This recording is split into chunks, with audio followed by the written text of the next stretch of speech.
In here, in this quick video, I want to talk about how to overcome your fear of public speaking, and I want to give you my top 3 tips how to become a better public speaker.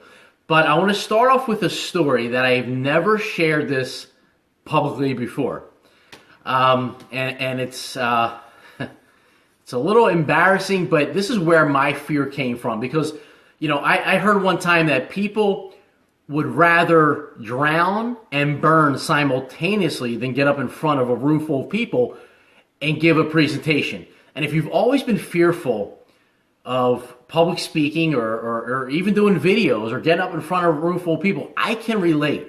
And I just think it's human nature.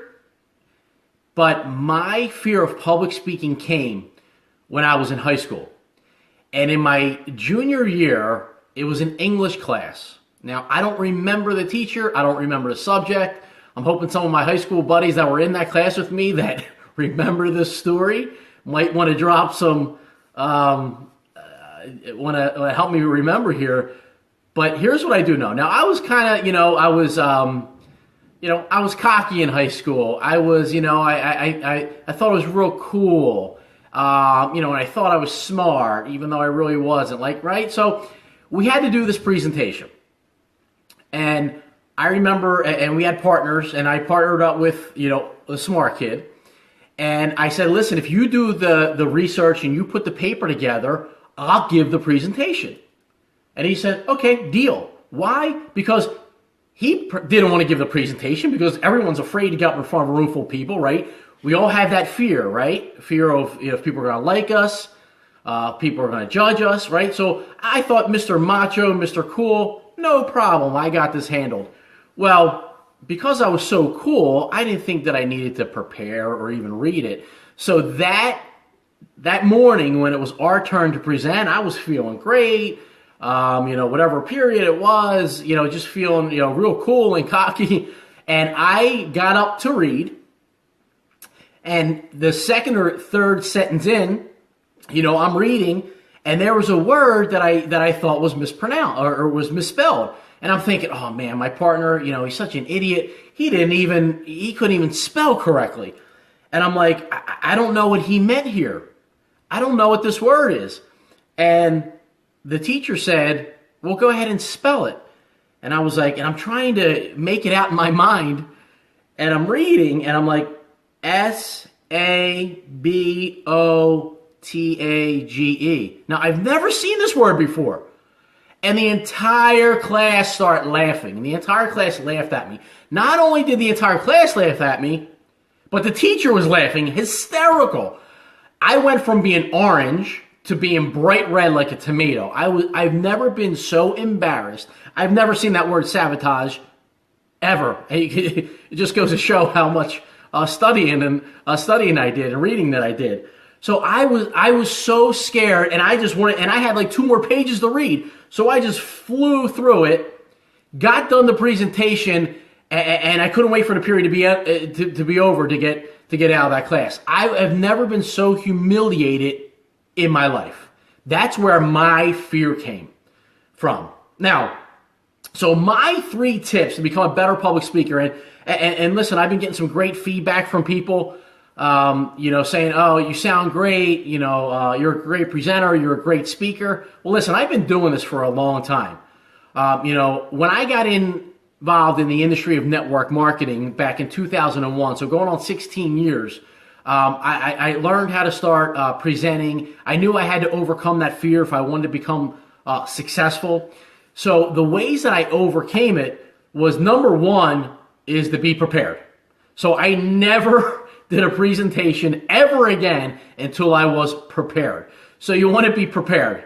And I'm sure, there we go, Tim Rooney, if you're just catching it now, if you could drop in the comments that presentation, because I know you were in the room with me that day, the sabotage story. I'm finally telling it. So, okay, number 1, be prepared. Know your subject. Okay, so in that presentation, I didn't even remember the subject. Like, I had no idea what it was about. I just thought I was going to get up and read, and we were going to be done and get an A because he was smart. Well, I totally embarrassed ourselves, and we probably failed. I don't even remember what happened after that, but I know it wasn't good, and I was humiliated. So be prepared. Know your subject. Have belief in what you're talking about. You want to practice. You want to rehearse. If you're in network marketing, it's just a matter of giving testimonials and telling stories. Okay? But this can be applied in any area. Again, I spent many years in network marketing, so a lot of my presentations and public speaking came in that arena. But you want to mimic your leader. Okay? What I call R&D. Rob and duplicate. So whoever is the speaker in front of the room, your leader, literally mimic what they do. Be their shadow. I literally told the same stories and the same jokes as my mentor did. And what was amazing is I got the same laughs that he did. Now, if you write what people wrote, that's called plagiarism. But if you say what people have already said, that's called profound.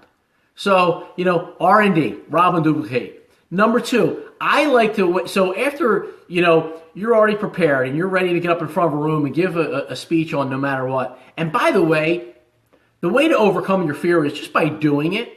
And here's how I know everyone can be a great public speaker.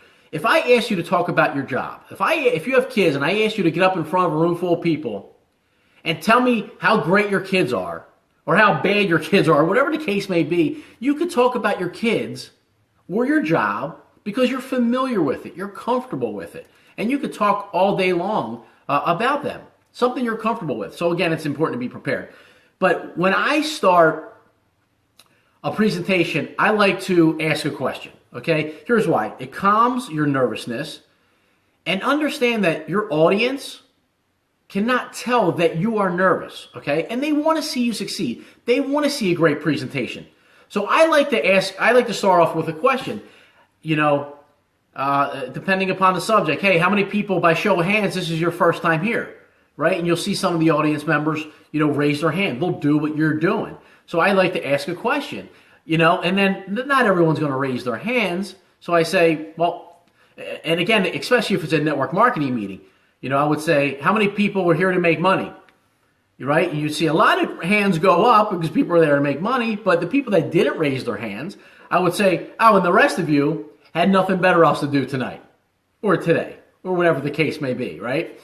And then I would, depending upon the audience, because I'd try to get a laugh or try to get, engage the audience. But I like to get a laugh and kind of, again, it calms my nerves, but I would also ask, again, depending upon the audience, I would say, how many people here wouldn't raise their hand? Okay, by show of hands, how many people here wouldn't raise their hand no matter what I asked you, right? And that usually gets a laugh as well. And then I go into the presentation. So I like to be a little light. Everybody has their own style. Do what you're comfortable doing, okay? But as long as you know what you're talking about and kind of, lighten it up. Or listen, if it's a real estate investing seminar and you're speaking, you say, hey, how many people here like to make money in real estate by show of hands, right? You like to ask questions and engage the audience based on, because you want to know your audience. You want to know who's there. How many people are here for the first time? How many people have never heard me speak? So I like to ask, a few questions. And then number three, when you're giving the presentation, pause and breathe. Now, sounds simple. When I first started doing presentations, and even back in high school, I'm sure that presentation, I did not pause, I did not breathe. I wanted to get through that as quick as possible. But when I started becoming a speaker and getting in front of the room and giving presentations, I used to get so nervous that I wouldn't stop talking. I would talk about my family, I would talk about my kids, I would talk about my dog, I would talk about school, how I was in school for 7 years, I would talk about all these classes, I would talk about the products, I would talk about this, I would talk about that, I would talk about Christmas, I would talk about the next holiday coming up. I would just keep talking and talking and talking, run on sentences, and I wouldn't stop. I wouldn't stop to breathe. I wouldn't pause. And I sounded like a bumbling idiot. And here's another, a quick funny story for you. I would mimic my leader and my mentor, and he used to always say, does that make sense? So he would ask a question. He was a very eloquent speaker, would give the presentation, but always ask, does that make sense?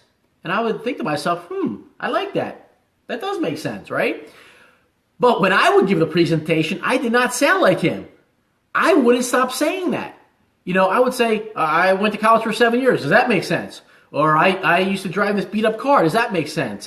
My kids are 4 and 2. Does that make sense? And I would say things that didn't even make sense. I would just keep repeating the phrase because I was so nervous. And I would just keep talking and talking like a babbling idiot. And then when I started to get good is when I started to pause and breathe. So remember, pause and breathe. And again, your audience doesn't know if you're nervous or not. And being nervous is normal. So again, my top 3 tips to become a better public speaker. Number 1, be prepared, know your subject. Number 2, start by, lightening up the mood or asking a question and kind of getting a little bit of laughter out of the audience, getting them to interact with you. And then, number 3, pause and breathe.